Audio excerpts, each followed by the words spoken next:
welcome to TDSI. Ngayong araw, ang ating pong bagong graduate ay isang IT professional from Qatar. I would like to introduce to you Sir Eugene De Vera. Hi, Sir Eugene. Hello po, madam. Good afternoon and good morning dito. Sir Eugene, can you please introduce yourself para naman po sa mga kapwa natin traders na gusto rin po kayong makilala? Sumali ako before from Tabula Rasa, I believe, way back in 2021 from TDSI, from Ma'am Lioness before. Kaya lang hindi ko siya na ipagpatuloy. So nung na magkaroon sila ng mga ganitong klaseng online lecture or learnings, ginrab ko ulit. So background ko noon, wala akong idea. Way back 2021 dun sa trading actually. Sumali ako ng tabula rasa. Unfortunately, naging busy sa work. So hindi ko natapos yun. So yun yung tinatawag na pamanabok. So hindi ako nagpatuloy until this year. Nung sumali ako nung Forex Masterclass. Forex pala. Forex pa lang nung way back April of this year. So doon ko talaga pinursu na magkaroon ng added learnings, magtyaga, mag-aral at pasukin talaga yung mundo ng global market. So, 3 years ka na po pala sa trading, sir, from Tabula Rasa pa po natin. Actually, isa yata dapat ako sa first batch nung kay Ma'am noon, kay Ma'am Lioness noon. Kaya lang, hindi ko na ipagpatuloy. Hanggang assignment 7 lang yata ako nung time na yun. How about TDSI naman, sir? How did you learn about TDSI? Actually, I've been following Madam Lioness in Facebook page ever since talaga, ano na ako niya, follower na ako, binabasa ko yung mga vlogs niya. Kaya lang nga, talagang nung time na I enrolled in 2021, parang hindi pa ako driven. Hindi pa ako convinced na I want to go into trading. But unfortunately, parang that's the time that I realized na I should have passive income. So based on what Ma'am Lioness is uh, telling in the vlogs, dun sa mga, parang na-inspire ulit ako pasukin this year. So, eto, pumasok ako ng Forex, Masterclass, tapos Metals, tapos ito ngayon, US market. So, pinapasok ko rin yung oil and commodities. Hopefully, maging fruitful din yung learnings natin doon. So, parang sabi mo sa sarili mo, this is the time na talaga para mag-enroll ka Yes, ulit at it's bumalik time ka na ulit actually, sa... kumbaga, not late na pero hindi naman too late, kumbaga. So, for you, sir, ngayon, sabi mo nga, this is the time.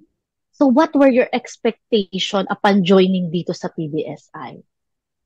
Actually, ang expectation ko is for me talaga na to be successful at trader. But syempre, hindi naman kagad mangyayari yun. So, I'm taking slowly but surely the learnings, the strategy. So, I'm taking it slowly actually. So, dahil hindi ko pa rin ganong kabisado, kumbaga sa ano, marami pa akong dapat aralin ba.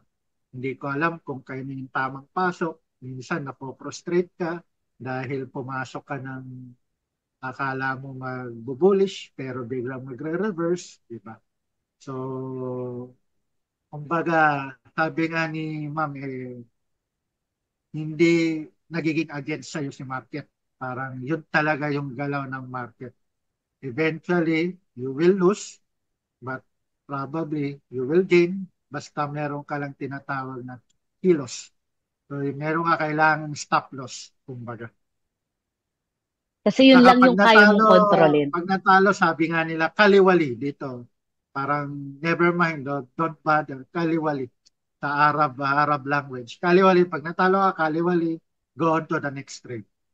Huwag mong dibdibin, huwag mong masamain, kumbaga, go on until you succeed, kumbaga. Maganda, totoo naman yan, sir, di ba? So, as a TDSI student, sir, what's your experience being a TDSI student? Actually, it's very grateful ako for the learnings, for the experiences, yung mga, hindi mo man nakakausap personally yung mga classmate mo, pero dun sa mga vlogs ni Ma'am Lioness, nakukuha mo yung experience nila throughout the trading journey. So from then, at least kahit papano nagkakaroon ka ng parang mindset na you don't have to do this, but you have to learn from this. At nalalaman mo rin na yung na-experience mo pala ay hindi lang ikaw ang nakaka-experience Yeah, nun. correct. Actually, yeah, correct. Hindi lang ako. Actually, sometimes frustrated ako. Sinasabi ko sa asawa ko, talo na naman. Tara, kain muna tayo. Nililiway ko na lang yung sarili ko. Kumbaga, kasi alam ko naman ang market, hindi naman lagi naaayon sa iyo. So hopefully, sa mga darating na panahon, umayon naman sa akin. Kasi talo na ako. So, ano naman, sir, yung mga activities nyo inside TDSI program? Actually, yung ginagawa ko, nagre-read lang ako dun sa website ng traders din. Kine-check ko yung mga vlogs, yung mga past experiences. Tapos, kinakausap ko rin minsan yung mga RM namin para lang ba matanong nila. Minsan kasi nagda-doubt din ako dun sa strategy. No, tinatanong ko sila, dapat ba pumasok ako sa ganito? Dapat ba mag-exit ako sa ganito? Kumbaga, minsan kasi ah, tawag doon, ah, gain ka na, pero dahil naghihintay ka, bigla siya magre-reverse, eventually nagiging talo na. Kumbaga. So, yung mga ganong bagay ba hindi naman ako emotionally sa mga ganong bagay, pero sometimes napo-frustrate ako. So, kung minsan kinakausap ko yung mga RM, I'm asking them, tama ba yung strategy? Ano ba dapat ang time frame, for example? So, sabi naman nila, depende sa tama ba yung oras ko sa pagpasok or tama ba yung tawag dito, tama ba yung oras ko kung anong oras ako dapat pumasok o mali ba yung late na ba ako pumasok? Kailangan ba mag-exit ba ako bago mag-end ng trading day? Mga ganong klase ba? So, eventually, nakukuha ko rin naman yung sagot through RM and through din dun sa mga learnings na nakukuha ko sa website. So, maganda rin talaga na meron ka talagang nakakausap or napapagtanungan sa mga bagay na hindi mo talaga masyado maintindihan. Yes, correct. Tama. Actually, very helpful, very grateful din ako na meron tayong ganitong community na eventually nakakapag-share tayo ng mga experiences natin. So I'm hoping na lahat ng learning, so lahat ng mga naging estudyante maging successful someday and somehow. Oo naman, sir. So, ngayon para sa'yo, Sir Eugene, what is TDS? For me, it's a family. Kasi family-oriented ako. I'm a family-oriented person. Parang isa siyang tinuturing ko na malapit na kamag-anak or probably one of my mentors, kumbaga, na tingin mo eventually na kailangan mong magkaroon ng uh, payo kung paano mo laruin yung takbo ng buwan. So, ang TDSI sa akin is a family really. Being a family nga, di ba? Talagang yun talaga yung parang binibuilt ng TDSI inside the group, di ba? Na iwasan din yung toxic community and parang maging family members lahat ng member natin. Sir Eugene, inside TDSI, what are the three best things about being a TDSI? For me, siguro masasabi ko, patience. Kailangan maging pasensyoso ka. Pangalawa, siguro learnings. You have to gain more knowledge for you to parang ma-experience mo yung life here in Earth. And pangatlo, siguro emotionally stable because somehow tinuturuan ka talaga ni TDSI na parang hindi mo kailangan masamain yung mga losses mo, hindi mo rin kailangan maging masaya sa mga gain mo. Kumbaga kailangan maging consistent ka. O kailangan maging emotionally stable ka, maging pasensyoso ka, tapos continue learning. Kumbaga.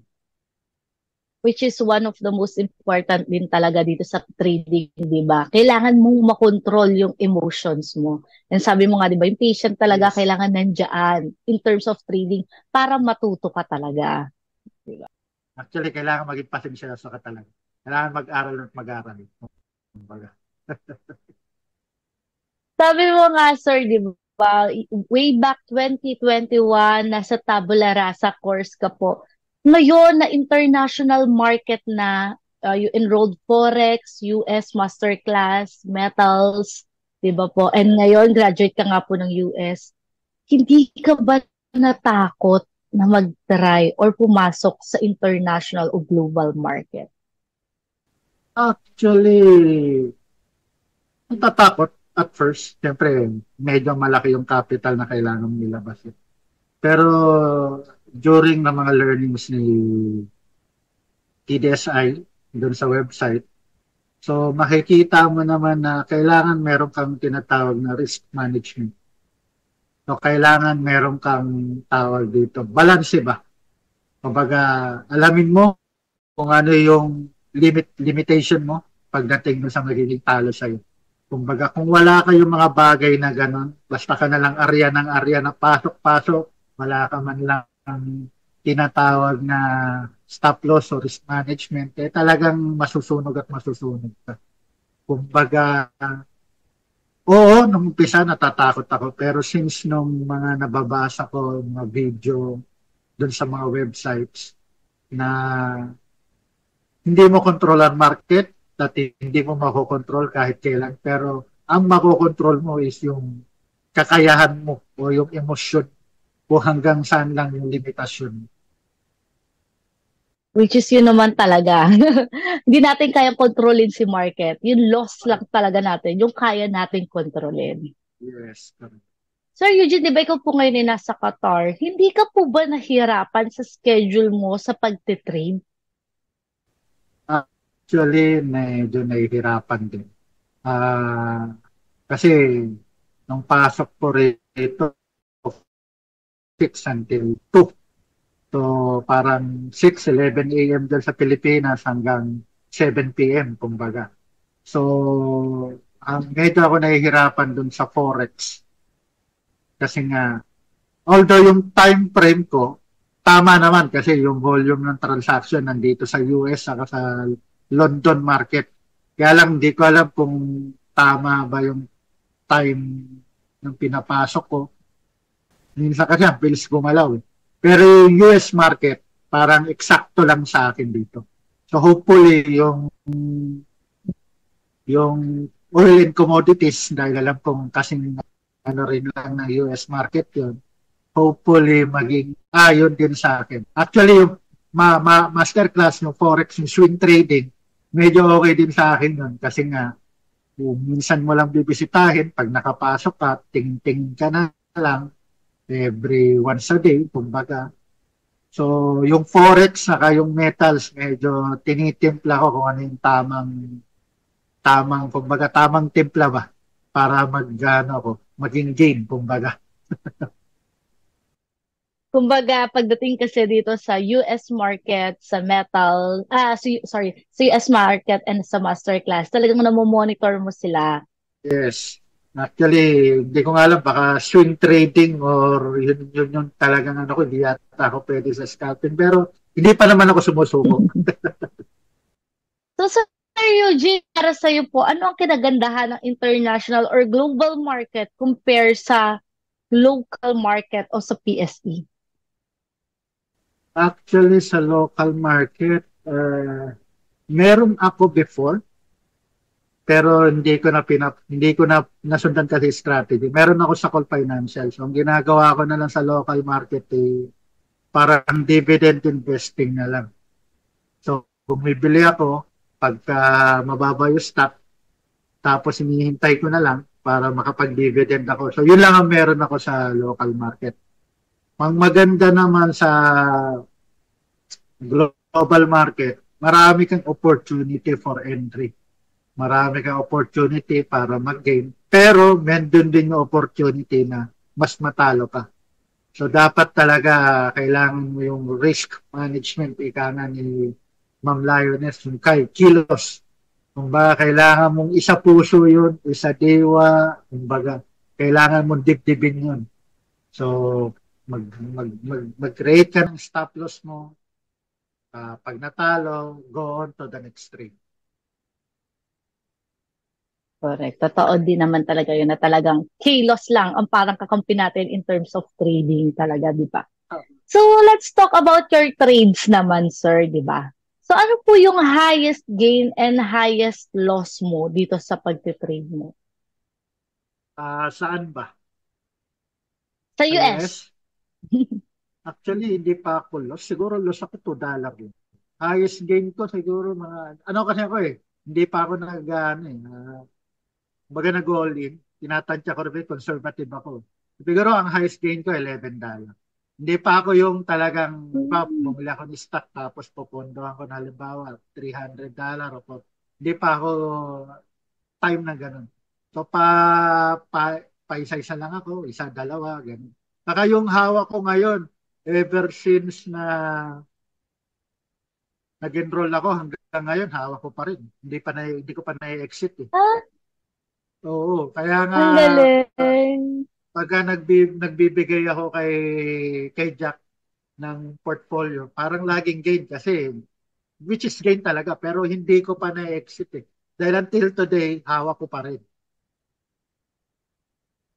So, talagang moving pa rin yung pair na yon. Oo. Parang Yun nga yung until sinabi now, ni, wala ka pa rin exit signal. wala pa exit signal. So until today, kumbaga gain pa rin siya kasi ang layo na nung from my entry point. Eh. So, congratulations naman po na until now, on hold ka pa rin dun sa pair na yan at gain ka pa rin sa pair na yon, di ba, sir? Pero did you experience several losses ba, sir, dito sa US market or hindi naman? Di pa. Meron lang ako siguro isa. Yung isa lang. Isa lang Napilitan po. akong exit dahil talagang bumaba. Pero ano lang yun, $2 lang yun. Kumbaga. Di ba, compared yung losses mo dito sa gain mo talaga, di ba? Talagang magkaiba sila. And once sa Ah, kilos talaga.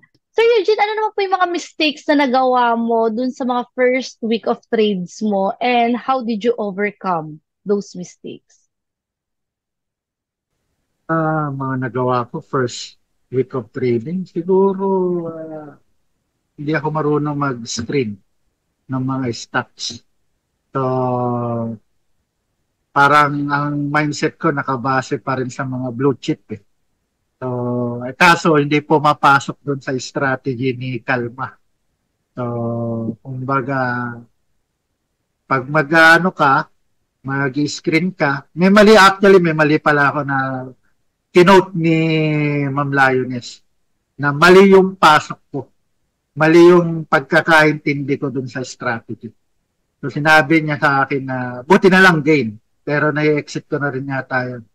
Sasabi niya no sa strategy ko, dapat dito ka pumasok. Yung pagsusukat ng risk, hindi dito sa kung saan tingin mo may gain na dapat doon sa nagsimula, kung saan nakita mo yung black line. Doon ka raw dapat magsusukat o mag-e-entry ng risk. So yun yung pagkakamali ko na talagang isinapuso ko kumbaga. Kaya kada nag-screen ako, yun na yung tinitignan ko. Unfortunately, hindi ako nakapag-screen kasi hanggang ngayon tatlo pa rin hawak ko.